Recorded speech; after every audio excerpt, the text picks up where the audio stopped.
I'm Interim Superintendent Eric Carter. I'm here to brief you on the tragic loss of a department member this morning. Approximately 1:42 this morning, we received a call of an alert for shots fired in the 8100 block of South Blackstone. Responding officer responded.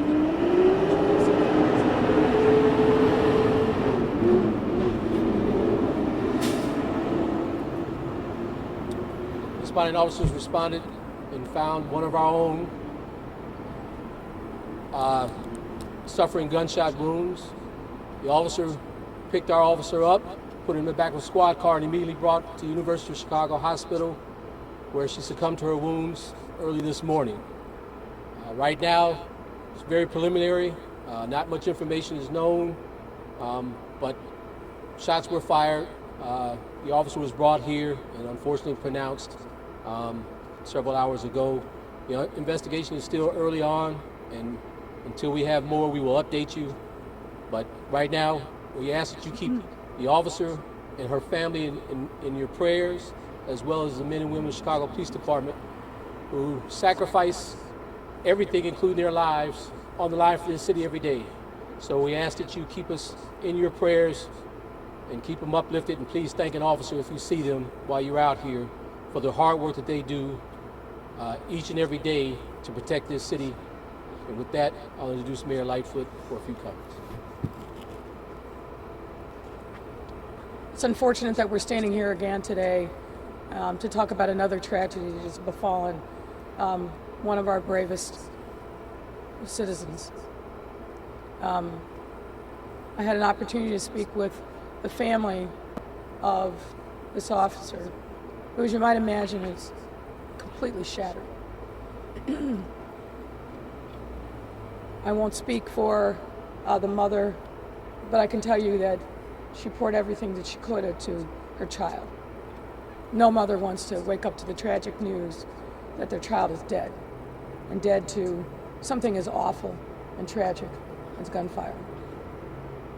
It goes without saying, but I've directed the superintendent to spare no expense to make sure that we find the people responsible for this and bring them to justice. Of course, that's cold comfort to a family that is now grieving and has to walk this journey of grief and tragedy that no family should have to walk, and certainly not under these circumstances. There are some who say that our police officers are not worthy of our respect.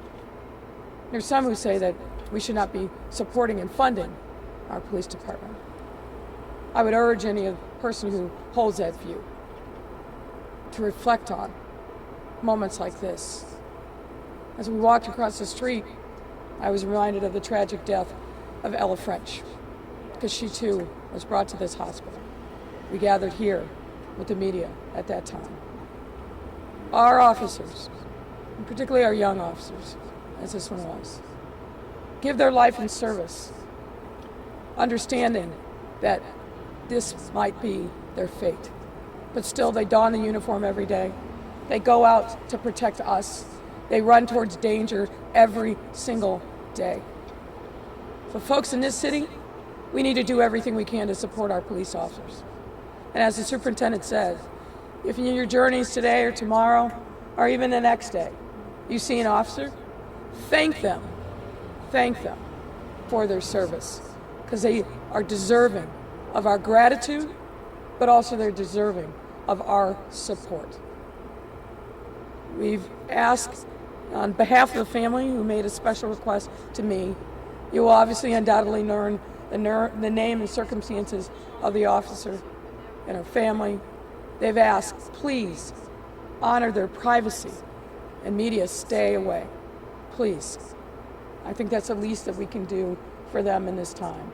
Well, as the superintendent said, as this unfolding tragedy develops, as the department learns more information, they'll be happy to share it with you.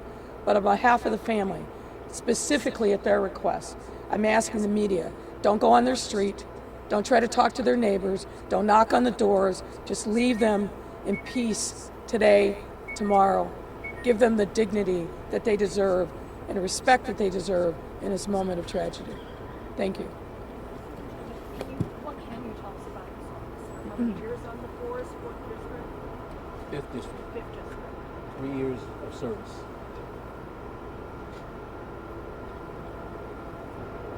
Female? Had she just gotten off work? Yes.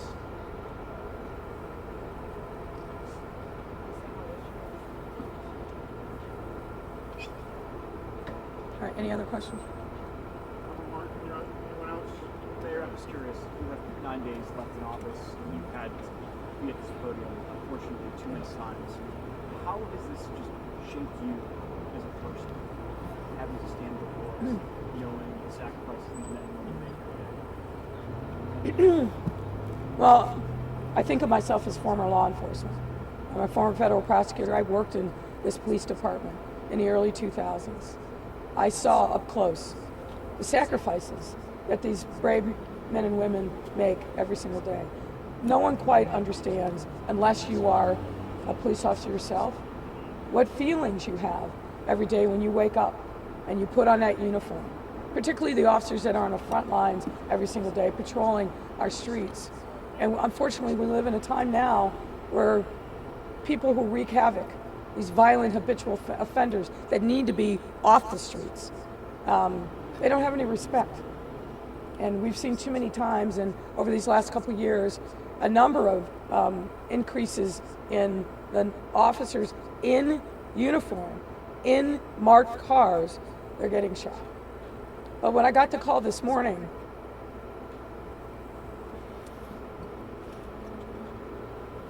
I wasn't just